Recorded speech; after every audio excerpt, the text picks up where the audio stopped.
Good morning. This is Faten Freha, VP of Investor Relations. Thank you for joining today's first quarter earnings call. To accompany this call, we've posted a set of slides on our IR website, ir.mccormick.com. With me this morning are Brendan Foley, Chairman, President, and CEO, and Marcos Gabriel, Executive Vice President and CFO. During this call, we will refer to certain non-GAAP financial measures. The nature of those non-GAAP financial measures and the related reconciliations to the GAAP results are included in this morning's press release and slides. In our comments, certain percentages are rounded. Please refer to our presentation for complete information. Today's presentation contains projections and other forward-looking statements. Actual results could differ materially from those projected. The company undertakes no obligation to update or revise publicly any forward-looking statements, whether because of new information, future events, or other factors. Please refer to our forward-looking statements on slide 2 for more information. I'll now turn the discussion over to Brendan. Good morning, everyone, and thank you for joining us. We are pleased to start the year with solid first quarter results that are in line with our expectations. Our performance continues to demonstrate the success of our prioritized investments in the areas that we believe will continue to drive the most value and sustain our momentum for the remainder of 2025 and beyond. McCormick remains a growth-oriented company with robust plans that leverage the demand for flavor and the strength of our brands. Our strategies have proven to be effective by driving growth and compounding that growth over the years. With our strategies and best-in-class leadership, we are well-positioned to continue on our trajectory and deliver on our near-term and long-term objectives with industry-leading performance. This morning, I will begin my remarks with an overview of our first quarter results, focusing mostly on top-line drivers. Next, I will review how McCormick is positioned relative to an evolving consumer landscape. Then, I will highlight some areas of success and the areas we continue to work on, as well as our growth plans. Marcos will then go into more depth on the first quarter results and review our 2025 outlook. And finally, before your questions, I will have some closing comments. Turning now to our results on slide 4. In the first quarter, total organic sales increased by 2%, primarily driven by volume and product mix growth, and partially offset by pricing, in line with our expectations. In global consumer, organic sales growth was volume-led, demonstrating continued momentum across key markets. We delivered robust volume growth in all 3 regions. This sustained growth is supported by investments across our core categories, including innovative brand marketing, accelerated innovation aligned with consumer trends, expanded distribution, and robust category management initiatives. As expected, volume growth was partially offset by price. In the Americas, price declined due to price gap management plans that were implemented in the second quarter of 2024 and a targeted incremental promotion related to seasonal recipe mixes. In EMEA, we took selected pricing actions to cover rising commodity costs and still maintain volume momentum. For the year to go, we expect price in our global consumer segment to be flat. Now to the global flavor solutions segment, where organic sales growth was also volume-led. We delivered sequential volume improvement relative to the fourth quarter and are pleased with our results. Volume growth was driven by continued execution of our strategic priorities in flavors amid a challenging customer environment. Faster-growing customers partially offset larger CPG customer softness. In addition, QSR customer performance improved in Asia-Pacific and the Americas, led by innovation. Furthermore, across Asia-Pacific, including China, we delivered strong volume growth as we partnered with QSR customers on new products and limited-time offers. Consistent with prior years, we expect flavor solutions volume growth to fluctuate quarterly due to timing of customer activities. However, on a full-year basis, we continue to expect to deliver positive volume growth. From a profitability perspective, we delivered results in line with our expectations. As the first quarter was impacted by increased investments in marketing and technology, as well as the timing of stock-based compensation expense that shifted relative to the prior year. As we look to the year-to-go period, we remain confident in our operating income and earnings growth outlook on a constant currency basis. Moving now to the macro environment, including the current state of the consumer. There is increasing consumer uncertainty and concern over returning to more inflation, and this has impacted consumer sentiment, particularly in the last month. This prolongs the consumer context of 2024, where consumers, especially lower-income consumers, are more cautious, exhibiting more value-seeking behavior, and tightening their budgets, as many are worried about the future, job security, and rising costs. We are seeing this not just in the U.S., but across our key markets. At the same time, we are all witnessing shifts in consumer preferences. They are becoming more health-conscious, and this trend is continuing to gain momentum. They are cooking at home more often and increasingly shopping the perimeter for protein and produce. As we look at growth in edible categories, unit growth is primarily driven by these perimeter categories. Healthier and better-for-you trends, as well as a desire to stretch budgets, are fueling a continued interest in cooking from scratch, reinforcing the demand for flavor and for McCormick's categories. Spices and seasonings remain the top-growing center store category. As a result, consumption trends in our business remain strong.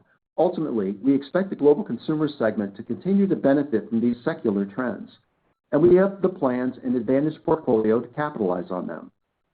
And in our Flavor Solutions segment, we continue to partner with customers to launch new products or reformulate existing ones to fit healthier lifestyles. Furthermore, our exposure to faster-growing customers allows us to win in several high-growth categories, many of which are benefiting from the trends towards healthier eating. In the context of this environment, McCormick's trends remain strong. Our volume-driven first quarter results and continued strength in consumption trends demonstrate our ability to continue to successfully meet our objectives for the year. We continue to monitor consumer trends. Our focus remains on meeting consumers and customers where they are, delivering value, expanding our presence in growing channels, including mass, club, and e-commerce, and delighting them with flavor, as well as helping customers innovate to meet consumers' changing dietary needs. We believe we have the right plans in place, and we remain well-positioned to capitalize on secular trends and continue to drive differentiated long-term growth across both of our segments. Let's move to slide 5, and let me highlight for the quarter some of the key areas of success. Across our global consumer segment, we successfully executed on our plans with increased investment and competitive focus towards driving growth. We improved unit and volume share gains across our core categories in key markets. In the U.S., the vast majority of our categories are growing unit share. Let me provide some color on the categories globally. Starting with spices and seasonings.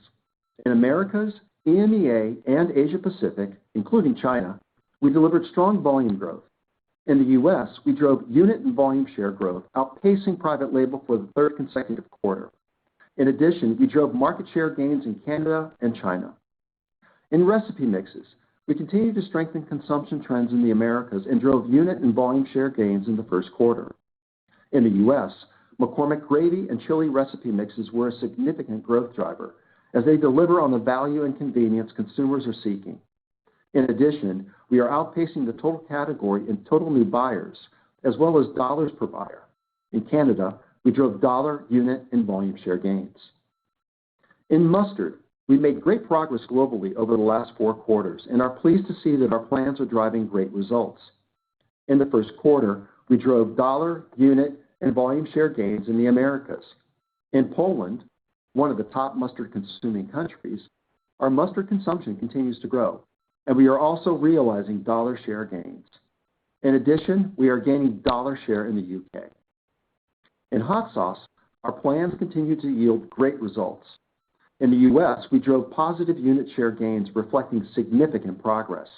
Distribution gains, as well as investments in differentiated brand marketing, including a strong Super Bowl activation, and innovation, continue to fuel our performance.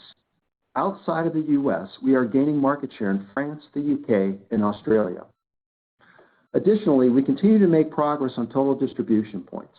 In the Americas, we significantly expanded TDPs across spices and seasonings, recipe mixes, and hot sauce in the Americas.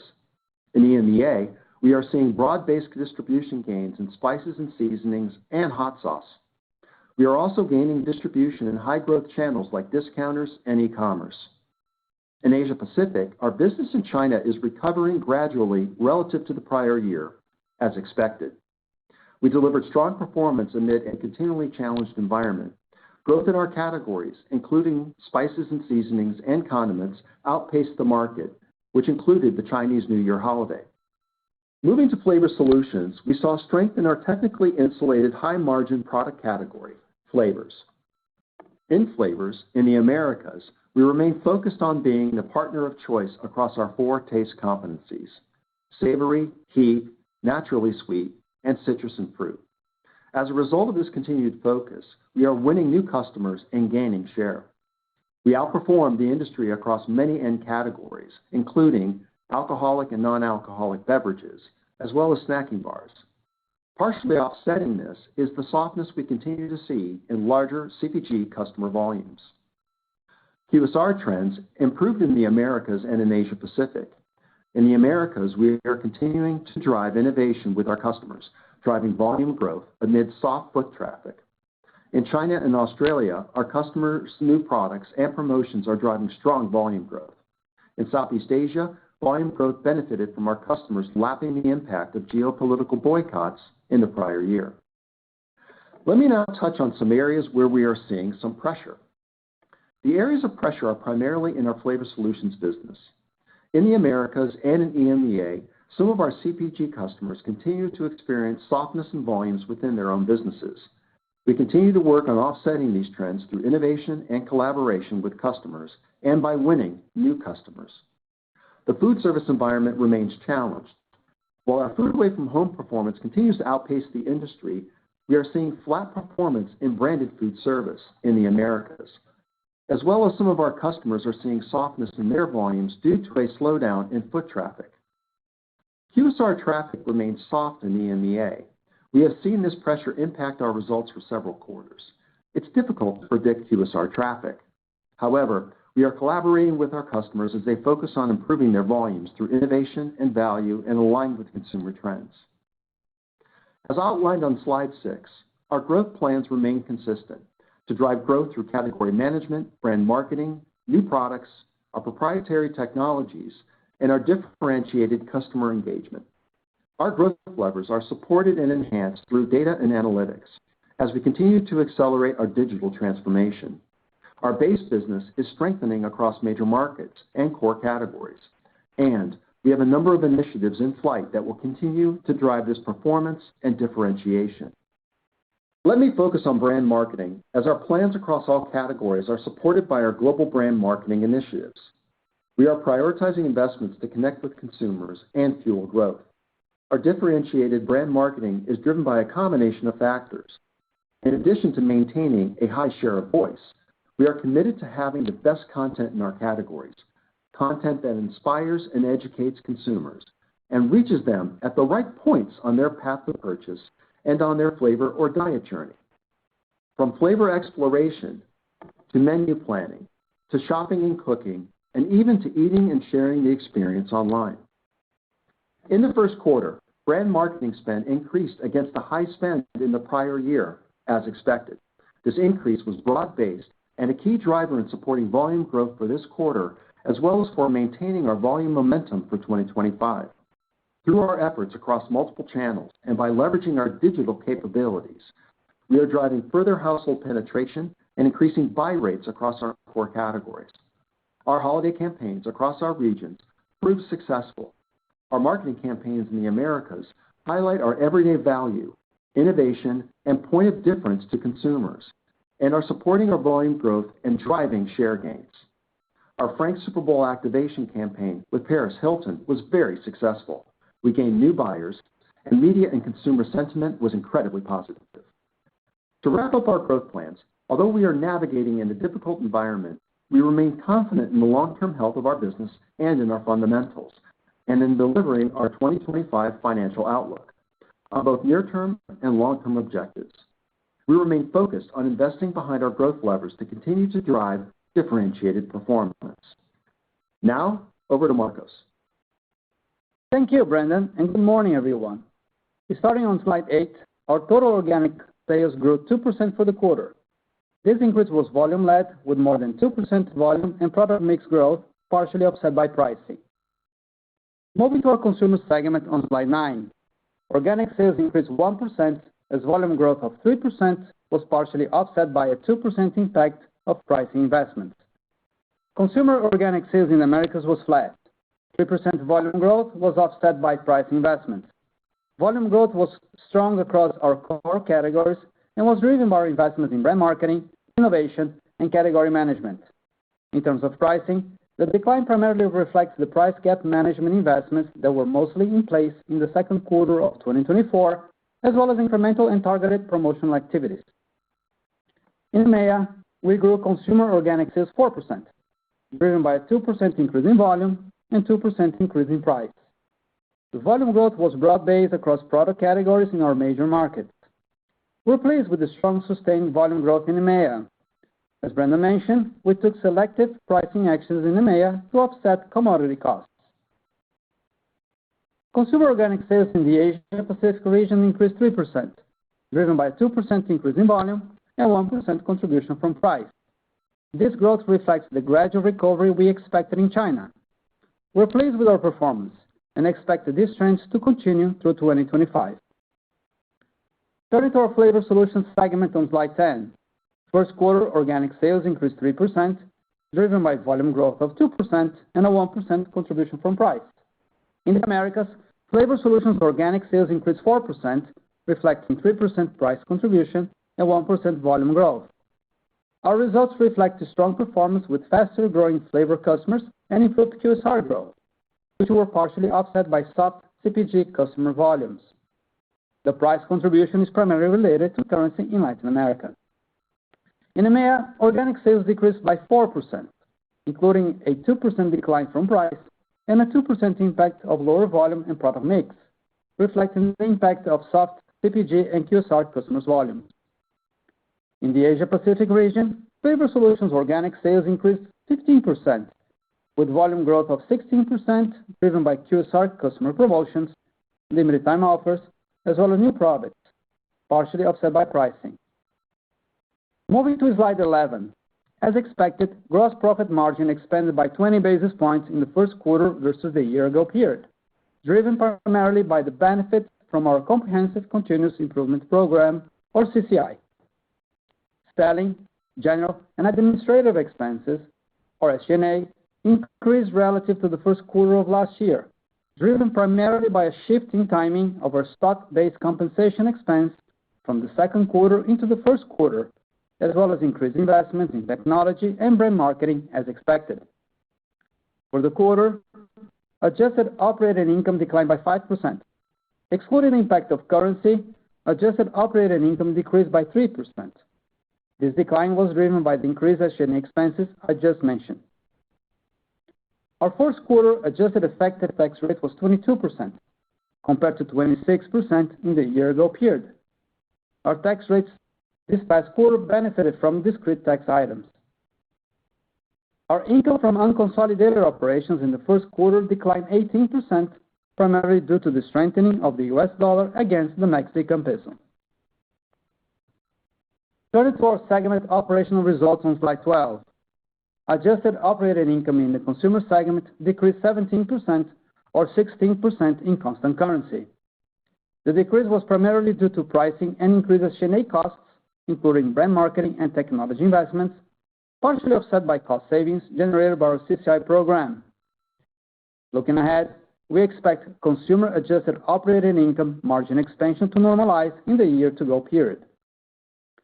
In Flavor Solutions, adjusted operating income increased 28%, or 33% in constant currency, driven by product mix, pricing, and CCI-led cost savings, partially offset by increased SG&A costs. We continue to make progress in expanding our operating margins in line with our objectives. The bottom line, as shown on slide 13, first quarter 2025 adjusted earnings per share was 60 cents, as compared to 63 cents for the year-ago period. This decrease was primarily due to the SG&A increase I mentioned earlier, as well as the increased impact of currency on our operating profit and unconsolidated results, partially offset by a more favorable tax rate. The impact of currency on adjusted earnings per share is about 3 cents per share. On slide 14, we've summarized highlights for cash flow and balance sheet.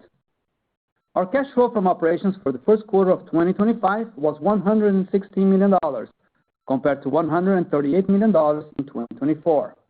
The decrease was driven primarily by higher cash used for working capital, partially offset by lower incentive compensation. We returned $121 million of cash to shareholders through dividends and used $37 million for capital expenditures. Note that the timing of capital expenditures would fluctuate on a quarterly basis, depending on the phasing of initiatives, including projects to increase capacity and capabilities to meet growing demand, advance our digital transformation, and optimize our cost structure. Our priority remains to have a balanced use of cash. This means funding investments to drive growth, returning a significant portion of cash to shareholders through dividends, and maintaining a strong balance sheet. We remain committed to a strong investment-grade rating and expect to continue to deliver strong cash flow in 2025, driven by profit and working capital initiatives. Now turning to our 2025 financial outlook on slide 15. We are maintaining our guidance for the year. Our outlook continues to reflect our prioritized investments in key categories to strengthen volume trends and drive long-term profitable growth, while appreciating the current level of uncertainty in the consumer and macro environment. First, let me address tariffs. As you know, the situation remains fluid.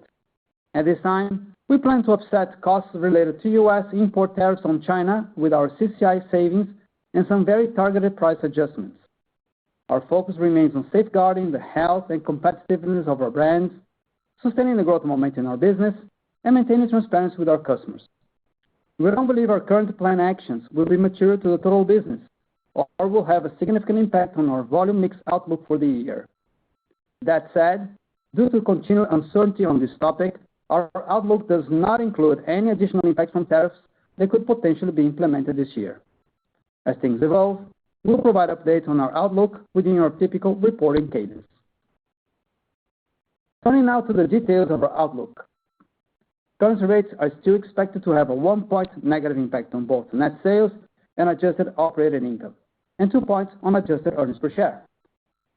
At the top line, we continue to expect organic net sales growth to range between 1% and 3%, and for growth to be volume-led. In the year to go, we expect to deliver total volume growth across both segments, and for total pricing to be flat to slightly positive, primarily driven by Flavor Solutions. For China, our outlook assumes a gradual recovery, and we expect China consumer sales to improve slightly year over year. We saw this come through this past quarter, and we expected it to continue for the rest of the year. Our 2025 gross margin is still projected to range between 50 to 100 basis points higher than 2024. This gross margin expansion reflects favorable impacts from product mix and cost savings from our CCI program, partially offset by the anticipated impact of a low single-digit increase in cost inflation. Consistent with historical trends, we expect our gross margin expansion to build throughout the year.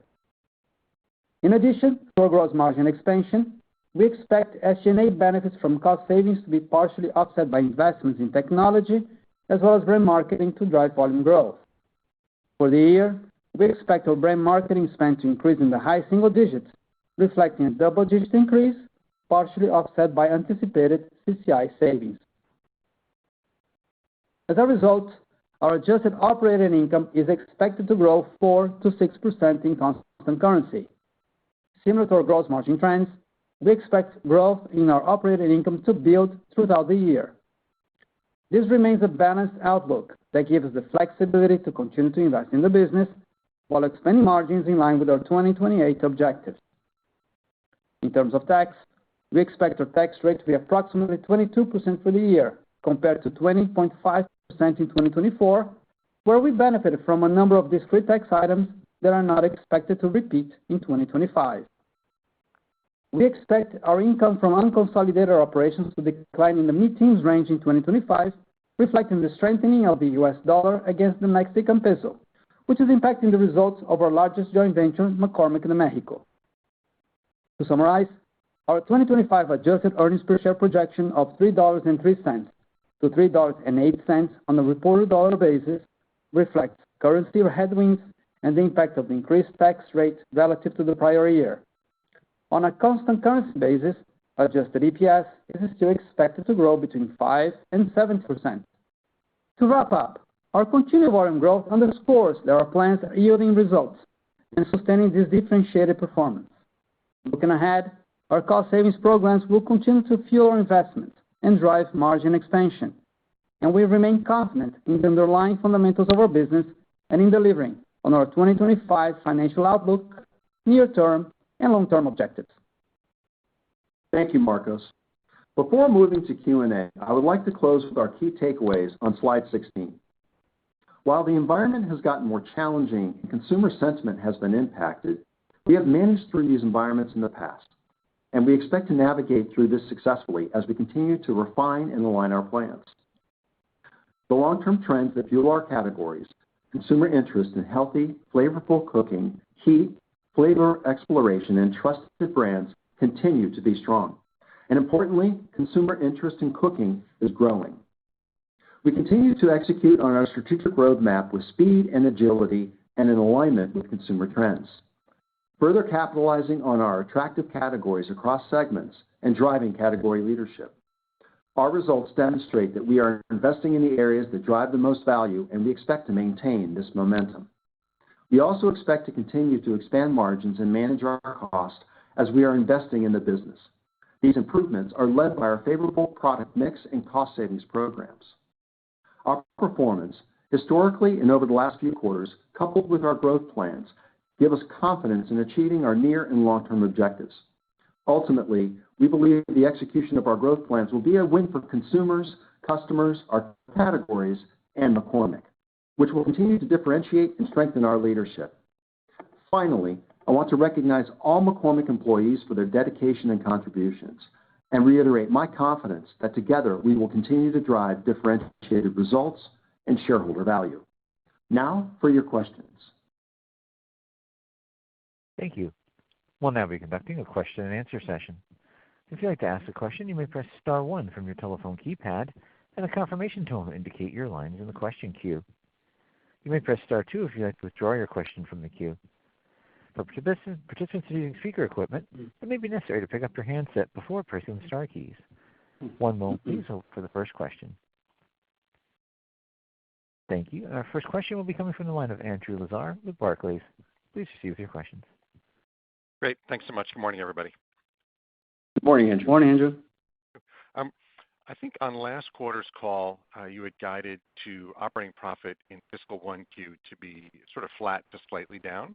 And as you mentioned, operating profit fell about 5% in the quarter. Decline was heavily weighted, obviously, to the consumer segment. I think you mentioned pricing, stock-based comp, and brand investments, I think a lot of which were anticipated previously. So I'm just trying to get a better sense for what drove maybe the stronger than forecast operating profit decline, particularly in consumer. Was it a timing shift relative to initial expectations, or sort of what drove that? And then more importantly, I guess, what now gives you the confidence in sort of reaffirming the full year? Thanks so much. Okay. Yeah, Andrew, let me kick it off, and I'll have Marcos handle maybe more directly the question on operating profit. At a high level, Q1 was roughly in line with what our expectations were. And in fact, we had planned for Q1 to be sort of a different quarter than what the rest of the year will look like. And I think you kind of see that play out in a lot of our prepared comments. But there are timing elements that were called out before, like you mentioned, that certainly impact that. But we do remain confident in the year to go, period. And it's really supported by strong sales performance. Marcos, you want to? Yeah, sure. So Andrew, on the operating profit, you mentioned minus 5% decline in Q1. Adjusted for currency was minus 3%. So on constant currency basis, 3. A couple of timing-related items, as we mentioned on the call. One is the shift of the stock-based compensation from Q2 into Q1. And if you normalize for that, ROP would be essentially flat for Q1. Also, we had some timing in terms of brand marketing and technology investments hitting in Q1. We're going to continue to have some of those investments on the back in the future quarters of the year, but a little bit of timing between Q1 and Q2 there as well. In the consumer space specifically, we had to lap the price gap management investments that we put in place in 2024. So that was a headwind that's going to go away. If you think about it, on the consumer operating profit decline of 16%, I mean, 2/3 of it will go away in the next quarter, which is the pricing and the stock comp shift. FX was a bigger headwind. I mean, we're trying to focus on the things that we can control. It was a bigger headwind. Now we're seeing FX moderating a little bit going forward. So that's why we're keeping the guidance as it is. And then in terms of the guidance question, yes, we do have a lot of confidence in the guidance that we put out there. I mean, top line is coming as we expected. We will continue to see growth in both segments, consumer and flavor solutions, for the full year. In the consumer, you're going to see growth all quarters and across all regions for the balance of the year. Pleased with the flavor solutions performance this quarter, driving not only top line but also profitability. As you saw, profitability was up 240 basis points on the back of CCI, product mix, and as well as the top line that drives leverage through the P&L. So happy there as well. Gross margin will build throughout the year, as I said on the call, 50 to 100 basis points on a full year basis on the back of the CCI program. We want to invest back in the business, as we said before, in terms of SG&A, particularly brand marketing. And we feel confident about expanding margins for the full year. Between 4% and 6% operating profit growth for the full year, primarily driven by the flavor solutions segment. Thanks so much. Appreciate the color.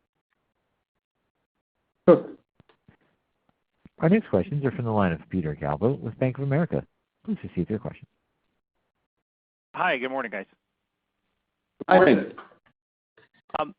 Two questions on the Americas consumer business, and Brendan, I'll toss the first one to you. I think you mentioned, that the price gap management, the incremental price gap management in the first quarter was maybe seasonal or tied to a seasonal business. And the expectation is that, the consumer price will be flat going forward. I'm just wondering if, on an underlying basis, within Americas, if that pricing still has an opportunity to be negative, given some incremental investments, and maybe that's, you saw good returns on the promo around the holidays, and so you'll look at that as we get into grilling season, and then you're offsetting that possibly with EMEA. But I just want to understand kind of the pieces underneath the flat price for consumer comment at a total company level relative maybe to the geographies. Okay, so thanks, Peter. First of all, let me just kick off with, overall, we had really strong sales performance throughout the company, in both segments. Specifically, though, thinking about consumer, that's where most of your question focused on. We delivered really strong volume growth, across the business. I mean, across all regions, up 2.6%. So we really think that was indicative of the type of strength that we had been communicating on in the prior quarters. There was a price element, obviously, as you called out, specifically in Americas in Q1. And a lot of that had to do with, we did target an incremental promotion on a recipe mix business. I'm not sure if everyone felt the cold weather that most of the country felt, but that's really good for chili volume and gravy. And so we saw an opportunity, really a great opportunity, to just continue to drive that business even harder during the first quarter, because it's a great time of the year for those specific products. And we really see it actually in a lot of our volume and share performance in that segment of our business. So that's what really drove a lot of it. It was, sort of one of those, we reserve the flexibility to be able to spend across the business where we feel like we need to. And that might have been, sort of the one element that was, if you could say, incremental to what the price gap management, plans and programs one would have expected. As we look to the rest of the year, we don't really see price having much contributions, in terms of it being super positive or super negative across the portfolio globally. But I would say that's definitely going to be the case in the Americas. We're going to be maintaining the price investments from the prior year. There is a little bit of pricing that's going to come through in EMEA to deal with some commodity pressures that they're feeling. So you will see a little bit of that, but they will be growing volume. And so that's kind of one perspective, I think, on how to think about the first quarter and then what to expect the rest of the year. Volume growth in the Americas is really the fundamental driver. I think you saw that strength in our consumption. You're also seeing it in the actual sales results. there might have been a little bit of a gap from a standpoint of our consumption and our sales, but that's really typical dynamics for us in the first quarter, as we would typically see that after obviously a very strong holiday period that we had. So I'll stop there to see if I've addressed your question, but happy to take on more. No, thanks, Brendan. I think that's very helpful context. And maybe just as a follow-up, I think we've gotten a few questions this morning just around, again, in America's consumer kind of shipment versus consumption, and just whether there were any dynamics, you saw from a carryover perspective on inventories out of Thanksgiving or any timing shift related to Easter, just that you're thinking about as we contemplate the shift to consumption. Thanks. Yeah, let me add some more context on shipments to consumption. We have very few concerns about our shipment versus consumption profile. Just to give you some more context, first of all, we had a really great holiday program resulting in really strong consumption, not only in Q4 but also in Q1. So we have a really strong consumption profile kind of underpinning really our sales growth over the past 2 quarters. Consumption, and the outpacing in Q1 of sales is a typical dynamic that we see on inventory patterns across our business over, the last decade or so. I mean, that's just something that we typically expect. There's probably 2 other variables, though, that I think one could say is a little bit incremental or new in this quarter. And the first one is we're not really seeing any early Easter shipments like we did last year because Easter is falling later in April. And so it's just there isn't really anything happening in Q1 with regard to Easter like it might have the year before. And then we do have strong innovation plan for the year. We got an early kickoff on that this year, which means a little bit more slotting spend. Whatever increases we had in slotting comes into the first quarter because it matches with the shipments of the item. So, that's one, indication that, obviously we're off to a good start on innovation, but some of that spend comes into the first quarter, and that was a little bit heavier than it was the prior year. But I don't look at those 2 things as, structural problems. Those are just cycles that we go through. It's really quite normal, and I think the profile is what we'd expect. If you combine Q4 and Q1 together into one number, it's exactly where we'd want to be. Great. Thanks so much, Brendan. Our next questions are from the line of Alexia Howard with Bernstein. Please proceed with your question. Good morning, everyone. Good morning, Alexia. Hi there. So can I focus on the growth of sales in Flavor Solutions? I'm wondering if you can quantify or at least comment on how much these new high-growth customers are adding to your sales or your volumes in that segment. And then by contrast, how much the QSR benefited also in there. And then offsetting that, you had the CPG customer weakness. How big was that compared to some of the other dynamics? And then I have a follow-up. Thanks for the question, Alexia. We did have a good quarter on Flavor Solutions overall. In fact, I would say in 2 out of our 3 regions, we had volume growth, mostly in the Americas and Asia Pacific. Just to give you a little bit more, context and detail, I'm not going to be able to sort of quantify each individual segment within, kind of categorize each volume and give it, a framing on numbers. But I'll give you some context in terms of what we saw, in the quarter. We did very well with those high growth, innovator customers that are a lot of emerging segments, many of them attached to health and wellness. And so we continue to see strong growth from them. We also continue to acquire new customers there. So it's not only volume, but it's also gaining share that's helping us there. And it allows us to diversify our sales mix and our portfolio. But we also saw strength in the QSR business, even if there is weak traffic in the industry. And what was driving that is, we had some innovation wins execute in the quarter. We also won some new customers there too. So in the Americas region, it was the QSR customer base and that, the sort of small, high innovator customers that we have in flavor that were really driving and offsetting any of the weakness that we saw with larger CPGs. In Asia Pacific, it was a lot of QSR performance that drove the business. Increased customer promotions and limited time offers, certainly contributed to some strong numbers. But also, we were lapping the geopolitical boycotts from a year ago. So that also improved volume performance in Asia Pacific. EMEA, on the other hand, definitely saw continued weakness. Although we see sequential improvement quarter to quarter, it still is soft in terms of traffic with QSRs, and so that one, that region was down. But underlying all of this, there is a softness with larger CPG companies, I would say, not just within the Americas, but also we're seeing that in Europe too. And that's consistent with what you're hearing, I think, from other company reports. And so we're seeing a little bit of that in our performance. I would say, though, when we look at it category to category, we tend to still outperform what's going on in the broader market, but nonetheless, the volumes are weaker. Great. And as a quick follow-up, it's probably too early to see anything, but RFK Jr. seems to be pursuing an agenda of driving out artificial additives across packaged food and probably in the restaurant sector as well. As I say, it's probably too early to tell because he's just turned up on the scene. But are you seeing any uptick in reformulation efforts on the part of your CPG or restaurant customers in the U.S.? Yes, with regard to colors, just let me first provide some context on the McCormick portfolio, our consumer portfolio. We don't really have a lot of usage of color in our products, as you might expect, at least very, very few overall. Now, with respect to formulations, we are seeing more activity on that, definitely. Now, reformulation activity has always been a part of the work that we do with our customer base.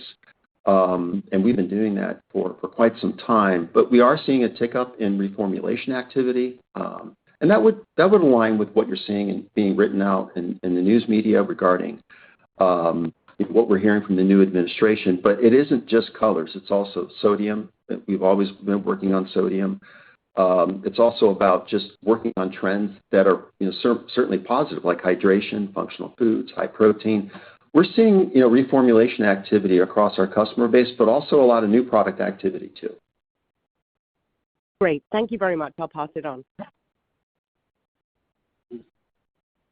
Thank you. The next question is from the line of Ken Goldman with J.P. Morgan. Please proceed with your questions. Hi, thank you.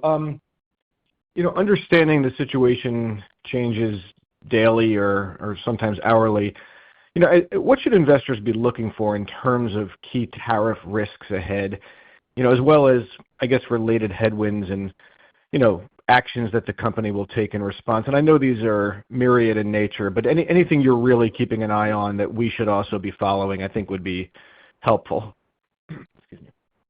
Well, just in case it might have been missed, there are known tariffs already that we have accounted for in our forecast and our guidance for the year. Those are specifically the ones that were levied on China. So those are already factored into our thinking right now, overall, Ken. As it relates to anything moving forward, it is difficult to sort of project on what will be the areas that we have to focus on because we're not exactly sure how exactly these might come through. So we're certainly, like you just said, we're staying very close to what the latest news and the latest potential plans might be. We're thinking through a number of scenarios there in terms of how that might get applied. There's obviously a lot of variability on how one might think through these tariffs just based on what might be recent reports, but we're staying close to what everyone else is learning too.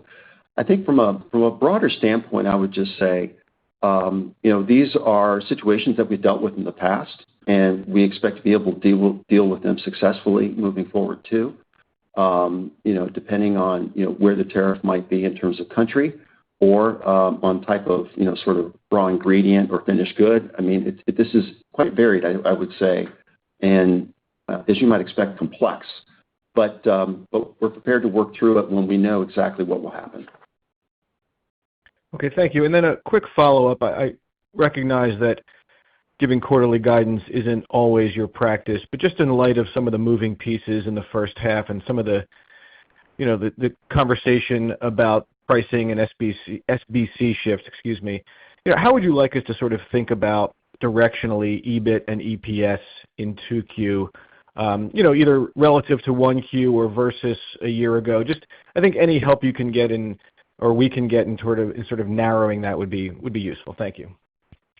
Yeah, Ken, I'm gonna maybe kick it off and then ask Marcos to add more context to this. But kind of back to my opening remark, we always saw Q1 as being a very different quarter than the rest of the year. And so I think that would be, the picture that we continue to paint. We felt like we've made that, kind of clear when we closed the fiscal year in 24. But Marcos, you want to, add Yes, to Ken. Ken's question? Yes, Ken. So it's difficult to give quarterly guidance, as you can imagine, especially in this dynamic environment that we are in these days. You should see a continued momentum in terms of, our top line growth will continue, as I mentioned, between Q2 and Q4. The gross margin will build progressively. You'll see, the bulk of our profitability comes in the second half of the year, which is, second half is bigger than our first half. So you should see more of the gross margin impacting, the second, on a positive way, impacting the second half versus the first half. And that will flow through the P&L to operating profit as well. Continue to invest in SG&A every quarter, and that is, proving to be, positive in terms of the volume that we're getting out of those investments that we're making. And then, profitability will continue to build as well in line with the gross margin build.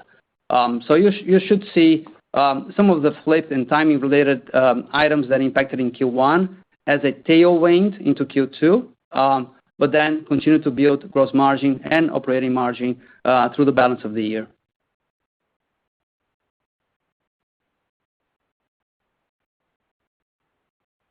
Thank you. Our next question is in the line of Robert Moskow with TD Cowen. Please proceed with your question. Hi there. Thanks for the question. Brendan, I wanted to follow up to Andrew's question at the top of the call. You described the results as roughly in line with your expectations. And I'm just trying to drill down a little bit more into the organic growth for consumer versus organic growth for flavor solutions. Just based on tone heading into the results, I would have thought that flavor solutions would be a little weaker, consumer would be stronger, given everything you said about the shift to scratch cooking, the desire for more fresher foods and the flavors that are used to prepare them. And so this is kind of the reverse in first quarter. And I want to know if that was also in line with your expectations or not. And then more specifically on the chili promotion, is that a profitable promotion? It obviously drove a lot of volume. You said it was incremental. Did it grow profits? Thanks. Sure. Thank you, Rob. Let me go to the top of your question in terms of expectations overall. I do think that Flavor Solutions is a little bit stronger than what we would have expected. I think it really came through more in the QSR volume performance, overall. So I think that was one part of your question. But then from a consumer standpoint, I'm looking at volume, and it was really, really quite good. The Americas was up, I think, 2.9%. We talked about ship to consumption, obviously, as being a dynamic there that we typically expect. But overall, we felt like, and as you see the consumption, we think it was quite strong overall. So, and in fact, a nice continuation from what we saw in Q4. Now, the holiday season obviously has a lot more demand going on in it, but we see a continuation of the strength that we have. China, I would say we were looking for gradual improvement, and we were pleased with the performance of China in the first quarter. As we look at our performance versus the Chinese New Year in the market, we believe that we slightly outperformed there. So that was, we planned on growth. We called it slight growth. I would say, that 3% that we saw was pretty good in terms of the challenging marketplace that is and where consumer sentiment is at that point in time. So just to give you context on the consumer side, I would say quite pleased with the performance of volume in the Americas and as well as in China. EMEA also performed well too. Now we see a little bit more pricing coming through in EMEA as a result of some commodity pressure that they're feeling, but we're still growing volume in the context of having a little bit more pricing. And so that's the profile there. Now with respect to the incremental promotional and recipe mix, when we look at price, overall revenue management, price gap management, all of those things, we certainly take a very hard look at, whether or not they're smart from a profit perspective. So I can tell you that our team, when they execute these programs, they're doing because they know that they're strategically good for the business, they build loyalty, and they're also financially smart. And so we're pretty pleased with the performance, I think, overall in the first quarter. And just to kind of help bridge, if there was any slight disappointment in the consumer number, I would just say we felt like that number was pretty strong. Great. That's helpful. Thank you. Did I? Yeah. Okay. Want to make sure I caught all the points of your question. Okay, great. Great. Our next question is from the line of Max Gumpert with BNP Paribas. Please proceed with your question. Hey, thanks for the question. Recently, packaged food players, particularly those with exposure to snacking, some of whom are your key customers in Flavor Solutions, have been observing prolonged softness and attributing it to the consumer feeling financial pressure. It sounds like you'd acknowledge some of those pressures, but you also seem to be attributing much more of this to changing consumer preferences as well, which is supporting some of your key categories in the consumer segment. I was hoping you could provide a bit more color on these changing consumer preferences that you're seeing, and also how you would think about parsing out the weakness that we're seeing in snacking between the consumer feeling financial pressure versus the consumer changing their preferences for eating. Thanks very much. Well, thank you for the question, Max. As it relates to sort of snacking trends and, are the drivers related more towards affordability, or the drivers related to health and wellness trends? Like a lot of things in life, it's a lot of both things, I think, probably. It's hard to parse that out. Let me tell you what I think we're seeing is in terms of snacking trends, there is a little bit more softness, but we're seeing pockets of growth also in snacking too. So especially within those value-added segments. So protein-based snacks and better-for-you options are in many ways part of the snacking category as well, and we see growth in those areas. So I don't know that snacking by itself is the issue. It's just people are looking for other opportunities and other options as they consider snacking as part of the repertoire throughout the day. But we also, in terms of our own performance, believe that we're gaining market share in a number of these areas from competitors. So it's helped offset what we believe to be maybe a little bit of temporary weakness as we're looking at the snacking category, but it's more dynamic than maybe just one version of it. And that would be sort of one context I would give from a consumer perspective, specifically on snacking. Now, if you think about just broadly the state of the consumer, Max, we think consumers continue to be resilient, but they're definitely still in a challenging environment. And as many of us have seen, consumer sentiment has been impacted, especially over this past month, primarily related to concerns over rising inflation potentially. And I think our view is that this prolongs what we saw, as we thought about sort of the back half of 24, that the mindset of the consumer may not be shifting all that much towards the positive. It's just still kind of remaining resilient, but challenged. They're still cautious about how they spend their money on food and beverage, and they're continuing that value-seeking behavior. In our own categories, what we're seeing is, some people are maybe trading down to, smaller units, but we're also seeing a lot of growth in our larger units, actually. So it tells me that people are looking for value. They're also putting a lot of focus on the value per ounce that they're spending. So I think consumers are quite savvy, as we all know, and they're trying to make their dollar stretch as much as they can, which is another reason why they go into the perimeter of the store to make scratch meals, et cetera. They see them as healthier, but they also see them as cheaper. And so I think both of these, you started with the snacking segment, but I'm going to end just more broadly. What we're seeing in our own categories is consumers are sort of blending both, and it's hard to parse them apart. Great. Thanks very much. I'll leave it there. The next question is from the line of Steve Powers with Deutsche Bank. Please proceed with your question. Hey, everybody. Good morning. Thank you. Brendan, Hi, Steve. Good morning. Morning. I was hoping you could talk a little bit more about what you're seeing in Europe and in, I guess in the EMEA segment as it relates to consumer.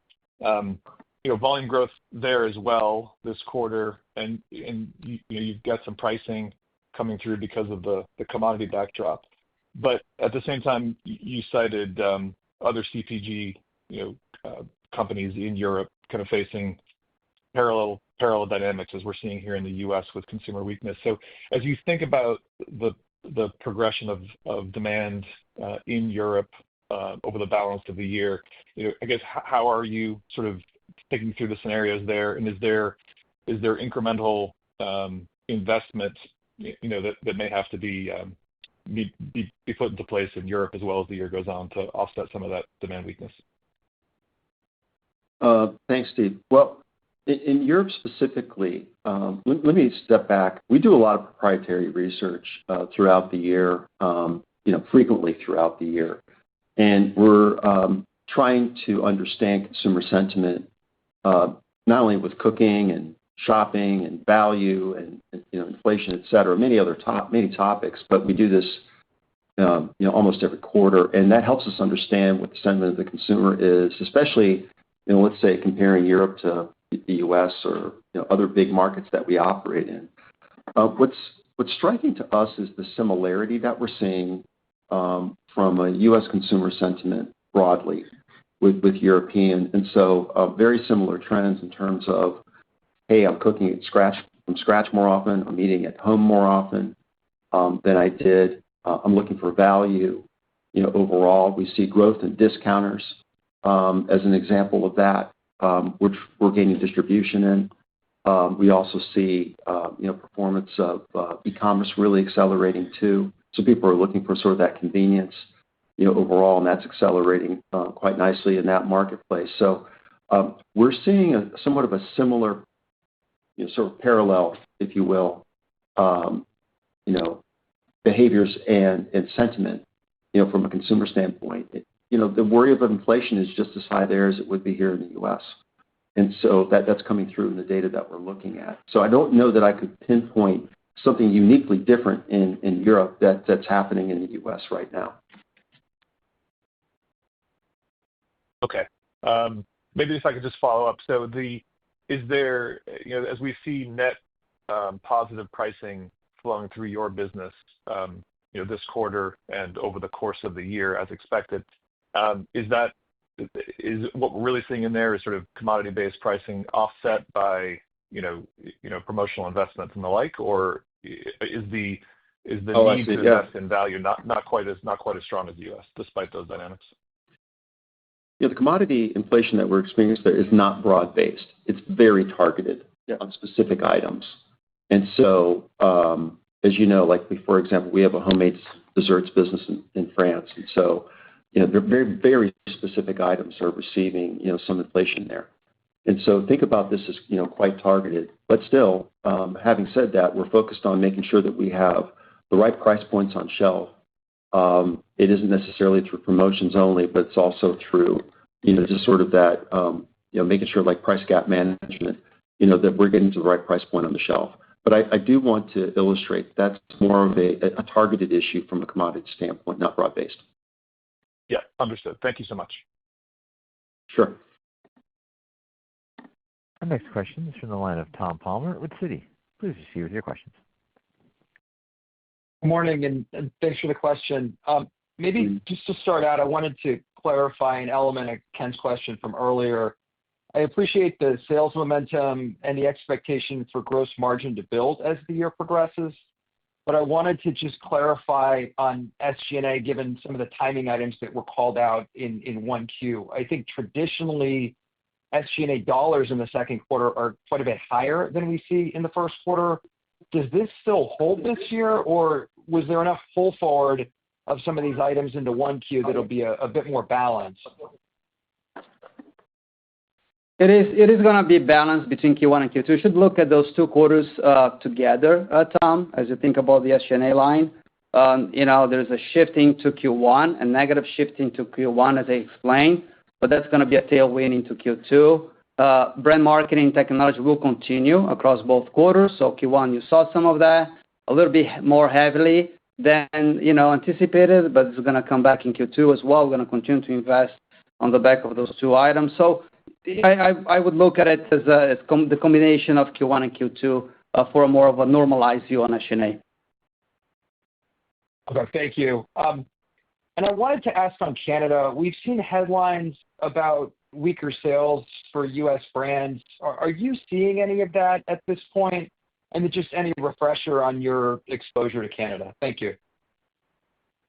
In Canada, we actually had a really, just like in the U.S., a really robust quarter in terms of consumption and performance there. And I'm familiar with what you're referring to in terms of what we've seen written in the press. But we currently, we're not experiencing any sort of difficulties there. And honestly, as we look at our performance from a consumption and sales standpoint, we're pretty happy with it. Okay, thank you. Yeah. Thank you. Our final question is from the line of Matt Smith with Stifel. Please proceed with your question. Hi, good morning. I wanted to follow up on America's QSR trends or QSR trends more broadly. You called out weaker traffic trends, but volumes were actually up.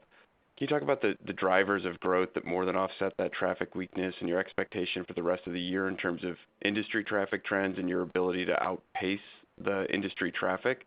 Were some of the limited time offers and menu benefits more short term, or do those continue and allow you to outperform the traffic trends we're seeing for QSR? Thank you. We've often described this business as lumpy, variability quarter to quarter. And one of the variables that drives that is things like customer promotions and limited time offers, because they may or may not continue, for either a short period of time or a long period of time. Difficult for us to fully predict, but that is one element in terms of what we saw is just particularly when you think about in Asia Pacific, just a lot more heightened activity. In fact, I would say QSRs in Asia Pacific have been doing pretty well for the last couple of quarters, and so they've been growing stores, but also accelerating on traffic overall. In fact, I think the store growth itself is one other contributor to overall performance there, which is not a same store sales type metric overall. The other items that for us, if we win more business or we get innovation, that becomes incremental to the prior year. And so, that enables one to sort of overcome whatever might be the trends with traffic going on in the industry. So, we saw more of that happen in the Americas region.